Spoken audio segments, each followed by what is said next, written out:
नमस्कार मित्रों, निवा medical YouTube channel में आप सौનું स्वागत है। આપણે આજના વિડીયોમાં આપણે જે દવા આપવાના મૂળભૂત સિદ્ધાંતો છે અને દવાનું જે વર્ગીકરણ છે અથવા તો જે દવા છે બરાબર દવાના જે આપણે વર્ગીકરણ કરીએ છીએ તે અને દવામાં જે ધ્યાનમાં રાખવાની જે યોગ્ય બાબતો છે તે અને જે દર્દી છે તેનું અવલોકન બરાબર કરવું અને જે નોંધણી પત્રક છે તેની જાળવણી આપણે કઈ રીતે કરવી જોઈએ તે અને જે નોંધણી પત્રક છે बराबर तेने जाळववामां जे कानूनी जे नियमों छे बराबर तेवी तमाम प्रकारनी बाबतोनी आ विडियोमां आपणे चर्चा करवाना छीए। तो जेमां शरूआत आपणे दवा आपवाना जे मूलभूत सिद्धांतो छे बराबर त्यांथी आपणे करवानो। तो हवे आपणे जोईए दवा आपवाना जे मूलभूत सिद्धांतो छे ते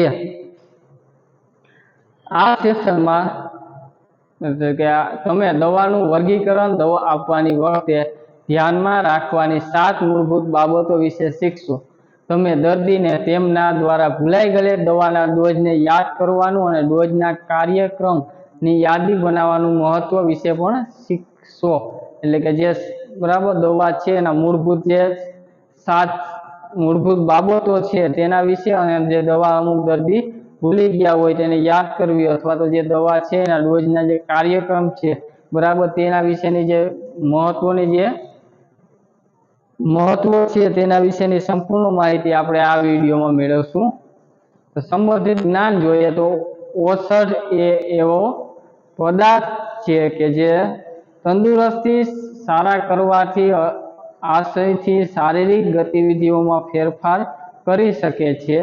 दवाने स्वास्थ्य सारा करता मानगीथी बचावता अने रोगनुं निदान करवामां दूर करवामां अने तेनो उपचार करवामां वपराता पदार्थ तरीके व्याख्यायित करी शकाय। एटले के जे दवा छे जे आपणे औषधनो उपयोग करीए छीए ते आपणे सारवार करवामां मानगीथी बचाववा माटे स्वास्थ्यने सारुं करवा माटे अथवा रोगना निदान करवा माटे रोगने दूर करवा माटे अने उपचार करवा माटे बराबर जे वपराता पदार्थ छे बराबर ए तरीके आपणे तेने व्याख्यायित करी शकीए।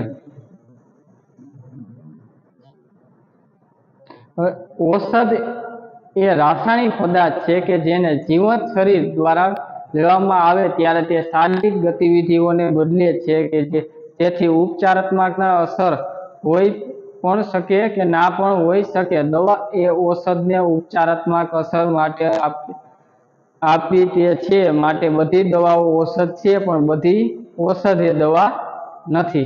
એટલે કે જે બધી ઔષધનો ઉપયોગ થાય છે ઉપચાર માટે ઉપયોગ થાય છે પણ જે બરાબર બધી દવાઓ છે આપણે ઔષધ તરીકે ઉપયોગ કરી શકીએ પણ બધી જે ઔષધ છે એને આપણે દવા ન કહી શકીએ। એટલે જે સારવાર માટે અથવા તો સંભાળ માટે રોગના નિદાન માટે રોગના दूर करवा माटे चेपने दूर करवा माटे बधा माटे औषधनो उपयोग थतो होय छे। एटले के जे आपणे एम कही सकीए के दवाओ छे बधी एक औषध छे पण जे औषध छे ए आपणे दवा नथी एम एवी रीते आपणे कही सकीए। तो दवानुं हवे वर्गीकरण जोईए। तो दवा छे विविध रीते वर्गीकरण करवामां आवे छे जेमां दवाओ तेमना उपयोग के कार्य के तेमना द्वारा असर पामता शरीरना तंत्रो के तेमनी रासायनिक रचनाओ आधारे वर्गीकरण करी शकाय। એટલે દવાઓ છે બરાબર તેનો ઉપયોગ છે ઈ શું છે અથવા તો જે દવા છે તે કાર્ય શું કરે છે તે અને જે દવા છે તેની અસર શરીર ઉપર શું થાય છે તેના ઉપર અથવા તો જે શરીર માટે क्या असर माटे आपवामां आवती होय ते अने जे रासायनिक तेनुं बंधारण छे बराबर तेवा विविध रीते तेनुं वर्गीकरण दवानुं करवामां आवे छे।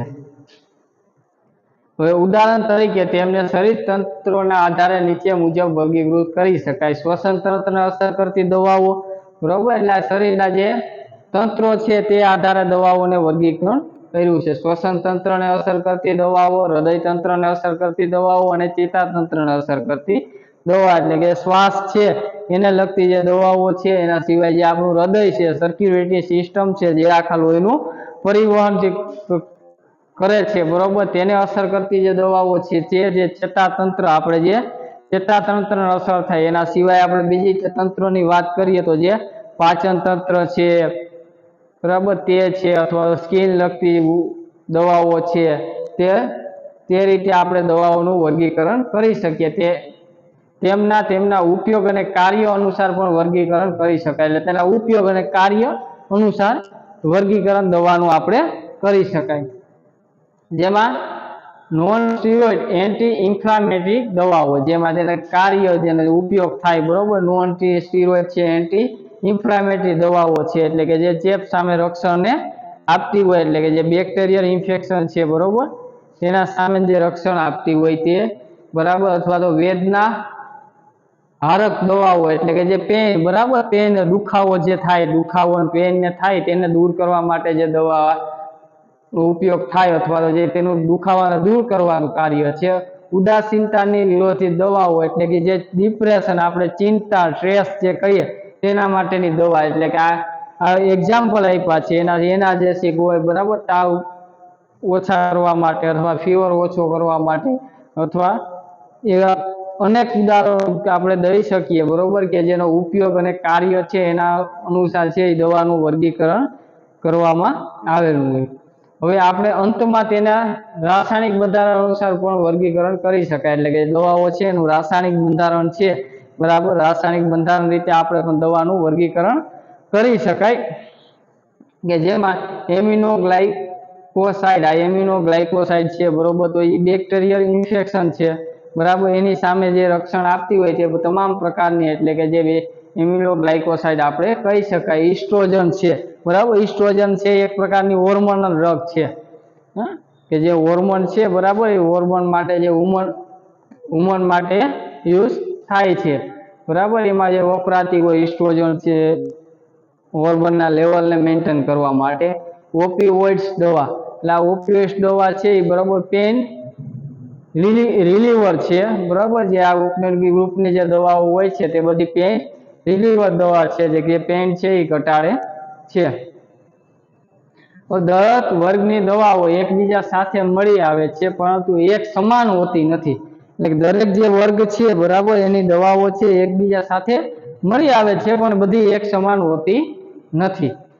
વર્ગીકૃત કરવું તે આપણને તેમની વચ્ચેની સમાનતા અને વિસમાનતા વિશે જાણવામાં મદદરૂપ થાય છે. એટલે આપણે વર્ગીકૃત કરીએ તો એને જે સમાનતા છે, અથવા તો જે વસ્તુ સમાન નથી તેના વિશે આપણે માહિતી જાણવા માટે મદદરૂપ થાય છે.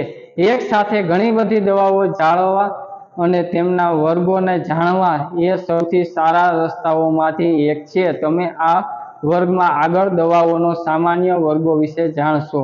એટલે આ બધી દવાઓ છે, બરાબર, તેને આપણે વર્ગીકૃત કરીએ અને જે આપણે એનો વચ્ચેનો જે આપણે સમાનતા જોઈએ છીએ તે જાણવા માટેની સરળ આપણે રીત કહીએ. અને જે આવી ઘણી બધી પ્રકારની દવાઓ છે, ઘણા બધા રાસાયણિક સ્વરૂપમાં તેને વર્ગીકૃત કરવામાં આવી છે, કાર્ય અને ઉપયોગની રીતે વર્ગીકૃત કરવામાં આવી છે, બરાબર. એટલે દવા છે એને ઘણી બધી રીતે આપણે વર્ગીકૃત કરવામાં આવી છે. હવે જે દવા છે તેના જે ધ્યાનમાં રાખવાની યોગ્ય જે 7 બાબત છે, જે બધા કરતા મહત્વની છે અને જે મોસ્ટ આપણે ઇમ્પોર્ટન્ટ કહી શકીએ, બરાબર, તેવી 7 બાબતો છે. જ્યારે તમે દર્દીને દવા આપતા હોય ત્યારે તમારે એક નહીં 2 વાર તપાસ કરવી જોઈએ કે તમે એમ, જ્યારે આપણે દર્દીને દવા આપતા હોઈએ ત્યારે 7 ધ્યાનમાં રાખવાની બાબત છે, એક વાર ને બદલે 2 વાર જોઈને પછી જ આપણે દવા આપવી જોઈએ. તો એમાં પહેલું છે યોગ્ય દવા, બરાબર. દવા છે તમે આપો છો તે યોગ્ય છે. પછી યોગ્ય વ્યક્તિ, એટલે કે જે વ્યક્તિને દવા આપો છો તે વ્યક્તિ બરોબર છે. દવા આપવાના યોગ્ય સમય, એટલે કે તેનો સમય જોઈ લેવાનો.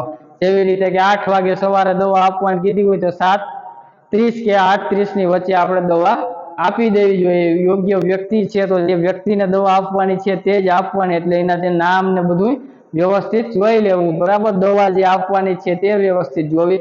દવા આપવાની જે યોગ્ય માત્રા છે, એટલે કે કેટલા માત્રામાં આપવાની છે, બરાબર, એ દવા એટલી માત્રા જાળવીને આપવી જોઈએ. દવા આપવાનો યોગ્ય માર્ગ, એટલે કે જે માર્ગમાં દવા આપવાની છે, બરાબર, એ માર્ગમાં જ આપવી જોઈએ. જે મોઢા વાટે આપવાની છે તે મોઢા વાટે, જે સ્કિન ઉપર લગાડવાની હોય તો સ્કિન ઉપર, જે ઇન્જેક્શન સ્વરૂપે આપવાની હોય તો તે રીતે, બરાબર, જે માર્ગમાં આપવાની હોય તે આપણે જાળવવો જોઈએ.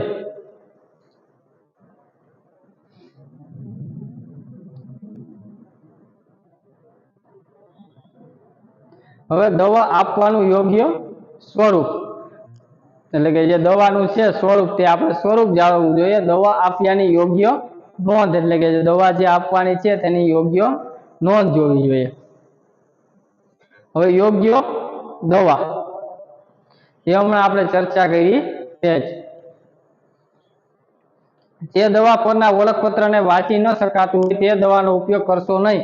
દવા પર સંપૂર્ણ ઓળખપત્ર ન લાગેલું હોય તે દવાનો ઉપયોગ કરશો નહીં. દર્દીના દવાખાનામાં નોંધણી પત્રક અને દવાને ઓળખપત્રને ઓછામાં ઓછું 3 વખત તપાસો અને દર્દીને દવા આપતા પહેલા તેમની દવાનું નામ કહો. જો દર્દી કહે કે તેમને આ દવા આપવામાં આવતી નથી તો તેમને દવા ન આપવી જોઈએ અને વસ્તુની જાણ ઉપરી નિરીક્ષણ ડોક્ટરને કરવી જોઈએ. જો દર્દી ખોટી દવા લેતું હોય તો ડોક્ટરને તરત જાણ કરવી જોઈએ. એટલે કે જે દર્દીનું ઓળખપત્ર છે બરાબર યોગ્ય દવા માટે દર્દીનું જે ઓળખપત્ર છે તેને એકને બદલે 2 થી 3 વાર વાંચી લેવું જોઈએ. દર્દીની ખાતરી કરવી જોઈએ જે દવા છે બરાબર એ દવા આપતા પહેલા દર્દીને પૂછી લેવાનું તમે આ દવા લ્યો છો. જો દર્દી એમ કે નથી લેતો તો આપણે વ્યવસ્થિત ચકાસણી કરવી બરાબર. દર્દી જે દવા લેતો હોય તો એની મેળાએ લેતો હોય તો આપણે એની પાસે પણ માહિતી મેળવી લેવાની તમે આ જ દવા લ્યો આ તે. પણ જો ભૂલથી બીજી દવા હોય કે આ તે કંઈક પણ ઇસ્યુ હોય તો આપણે ઉપલી અધિકારી ડોક્ટરને જાણ કરવી જોઈએ. હવે યોગ્ય વ્યક્તિ દર્દીને દવા આપતા પહેલા તેમની ઓળખ તપાસવી જોઈએ. એટલે દર્દીને જે દવા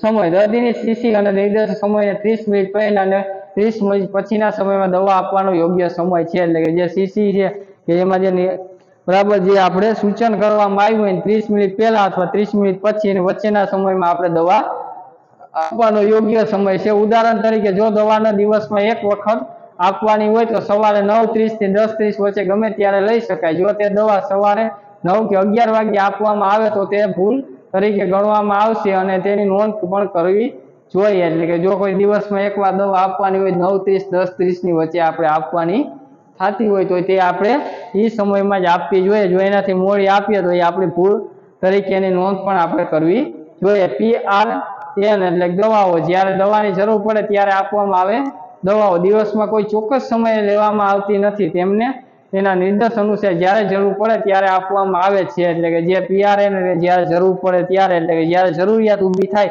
ત્યારે તે દવા લેવામાં આવતી હોય તેવી દવાઓ.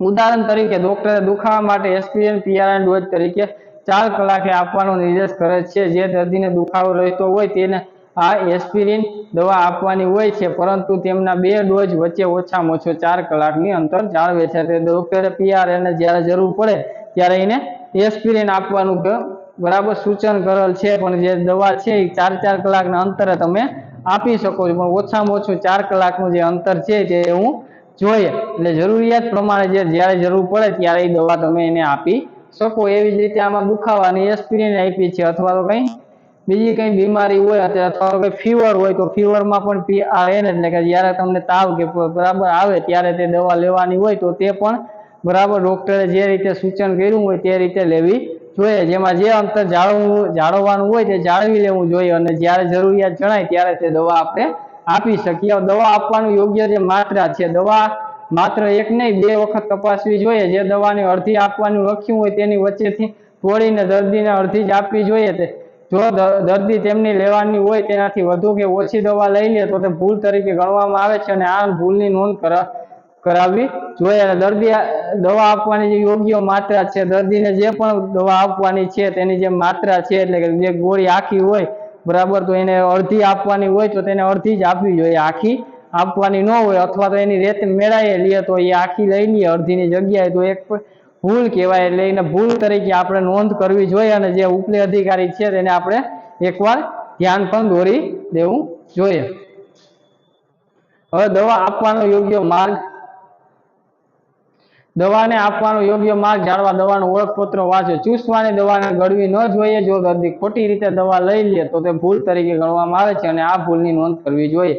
દવાનો યોગ્ય જે માર્ગ છે તે બરોબર જે ગળવાની છે તે ગળવાની, જે પીવાની છે તે પીવાની, જે ઇન્જેક્શન મારફતે આપવાની છે તે રીતે જે લગાડવાની છે સ્કિન ઉપર એ લગાડવી જોઈએ. જો એમાં કંઈ આપણે ભૂલ કે થાય તો એની નોંધ કરવી જોઈએ. દવા આપવાનું યોગ્ય સ્વરૂપ દવાને આપતા પહેલા તેના ઓળખપત્ર તમારી પાસે તેનું યોગ્ય સ્વરૂપ નહીં છે કે નહીં તે જાણવા ચકાસવું, એટલે કે જે સ્વરૂપ આપણે જે ઘન પ્રવાહી જે સ્વરૂપમાં આપવાની છે તે સ્વરૂપ છે એ આપણી પાસે છે કે નહીં તે ચકાસી લેવું જોઈએ. દર્દી દ્વારા દવા માટે ના પાડવી, એટલે કે જો દર્દી છે આપણે દવા માટે ના પાડે તો દર્દીને દવા માટે ના પાડવાનો હક છે. દર્દી દ્વારા દવાને ના પાડવાની નોંધ કરવી જોઈએ અને ડોક્ટરને જાણ કરવી જોઈએ. જો દર્દી દવાની ના પાડે તો આપણે દવા આપી જોર જબરદસ્તી આપી શકીએ નહીં, ને દવા લેવી કે ન લેવી એનો હક છે, પણ આપણે એની નોંધ કરી અને ઉપર ડોક્ટરને આપણે જાણ કરી દેવી જોઈએ. દર્દી દ્વારા ભૂલાઈ ગયેલ દવાઓ, જો દર્દી સમય પર દવા લેવાનું ભૂલી જાય કે તમે તેમને સમયે દવા આપવાનું ભૂલી જાવ તો તેની નોંધ કરવી જોઈએ અને તેની નોંધ આગળ જાણ કરવી જોઈએ. એટલે કે દર્દી દ્વારા ભૂલાઈ ગયેલ દવા અથવા તમે એને દવા જે આપવાની છે બરોબર તે ભૂલી જાવ તો તેને આપણે કરી દેવું જોઈએ. દર્દીનું અવલોકન કરવું અને નોંધણી પત્રકની જાળવણી કઈ રીતે કરવી તેના વિશે માહિતી મેળવવાની છે. તો તમારા દવા લીધા પછી દર્દી પર થતી અસરોનું અવલોકન કરવું જોઈએ, એટલે જે દવા છે લીધા પછી દર્દી પર જે પણ થાય તેનું આપણે અવલોકન, મૂલ્યાંકન કે નિરીક્ષણ કે કરવું જોઈએ. પરંતુ બધી અસરોમાં કેટલીક અસરો હકારાત્મક હોઈ શકે જ્યારે બાકીની અસરોની જરૂર હોતી નથી. ઉદાહરણ તરીકે જો દર્દી રુધિર દાબ ઓછું કરવાની દવા લેતું હોય તો તે દવાને લીધે બાદ તેમનું રુધિર દાબ ઘટે છે કે નહીં તે જોવાનું દર્દીનું રુધિર દાબ માપવું જોઈએ. એટલે કે બધી અસરો છે હકારાત્મક હોઈ શકે છે બરોબર. અમુક અસરો એવું પણ બને કે નકારાત્મક પણ હોય. ઉદાહરણમાં આપણે રુધિર દાબ ઓછું કરવા માટે જો દર્દીને દવા આપી હોય તો તેને આપણે એનું બ્લડ પ્રેશર છે એ આપણે જોતું, લોહીનું દબાણ જોતું રહેવું જોઈએ. વધારે ઘટી તો નથી ગયું કે વધારે બરાબર વધ્યું નથી તે આપણે નિરીક્ષણ અથવા તો ચેક કરતું રહેવું જોઈએ. આ અસર હકારાત્મક છે, પણ જો દર્દીને રુધિર દાબ વધુ નીચું જતું રહે અને દર્દીને ચક્કર આવવા લાગે તો હકારાત્મક અસર નથી. તમારે દર્દી પર દવાને હકારાત્મક અને નકારાત્મક બંને અસરનું અવલોકન કરવું જોઈએ, બંનેની નોંધ કરવી જોઈએ બરાબર. રુધિર દાબ છે એ વધારે પડતું જો ઓછું થઈ ગયું હોય બરાબર, ચક્કર આવવા માંડે તો એની નકારાત્મક એ અસર કહેવાય, હકારાત્મક કહેવાય ને. એટલે આપણે એનું હકારાત્મક નકારાત્મક બંને રીતે અવલોકન કરવું જોઈએ. બંને રીતે જે કઈ સ્થિતિ હોય એની આપણે નોંધ કરવી જોઈએ. દર્દીના દવાખાનામાં નોંધણી પત્રક પર દર્દી દ્વારા લેવાયેલ ભૂલ જવાયેલ બંધ કરવામાં આવે, દર્દી દ્વારા ના પાડવામાં આવે દવાની નોંધ કરવી જોઈએ. એટલે નોંધણી પત્રક છે એમાં દર્દી ભૂલી ગયું હોય, દર્દીએ ના પાડી હોય, આપણે ભૂલી ગયા હોય બરાબર, અથવા તો જે દવા છે હવે આગળ દેવાની નથી, તે તમામ પ્રકારની એનું નોંધ છે એના નોંધણી પત્રકમાં હોવી જોઈએ. જ્યારે જરૂર પડે ત્યારે જીવન સૂચક નિશાનો અને હૃદયના ધબકારા જેવી બીજી માહિતીઓની નોંધ કરવી જોઈએ. એટલે જીવન સૂચક નિશાનીઓ, હૃદયના ધબકારા વગેરે માહિતી. જીવન સૂચક નિશાનીઓ એટલે કે જે પલ્સ છે, શ્વાસ છે, રેસ્પિરેશન જે આપણે શ્વાસ કહીએ તે, પલ્સ છે, તાપમાન છે બરાબર, ને આપણે નાડીના હૃદયના ધબકારા છે એ બધા આપણે જીવન સૂચક નિશાનીઓ એટલે કે વાઇટલ સાઇન જે આપણે કહીએ તે. ઉદાહરણ તરીકે ડિગોક્સિન દવા આપવાની હોય તે પહેલા 1 પૂરી મિનિટ માટે હૃદયના ધબકારા માપવા જોઈએ અને તેની નોંધ કરવી જોઈએ. તો ડિગોક્સિન દવા આપવાની હોય તો એની 1 મિનિટ પહેલા આપણે હૃદયના ધબકારા માપી લેવા જોઈએ. જો ધબકારા 54 થી વધુ હોય તો દર્દીને દવા લઈ શકે છે. જો તેના 54 થી ઓછા હોય તો ઉપરી નિરીક્ષણને જાણ કરવી જોઈએ અને દવાનો ડોઝ બંધ કરવો જોઈએ અને તેથી નોંધ દર્દીના નોંધણી પત્રકમાં કરવી જોઈએ. દવાના દવાખાનામાં સંપૂર્ણ નોંધણી પત્રક દર્દીની નીચેની મુજબની માહિતીનો સમાવેશ થાય છે. એટલે કે જે દર્દીને ડિગોક્સિન કે જે દવા આપવાની હોય તો એના ધબકારા છે બરાબર ચેક કરી લેવા જોઈએ. ક્યારેક છે બરાબર ધબકારા બહુ ઓછા હોય, થઈ ગયા હોય ને આપણે દવા આપીને વધારે ઘટાડી દઈએ, અથવા તો ક્યારેક ધબકારા વધારવાની દવા આપણે આપીએ ને બરોબર ને ખરેખર ધબકારા એના વધારે જ હોય ને બહુ વધારે વધી જાય તો એને નકારાત્મક અસર થઈ શકે. એટલે કે એકવાર તેના ધબકારા છે એ આપતા પહેલા ચેક કરી લેવા જોઈએ.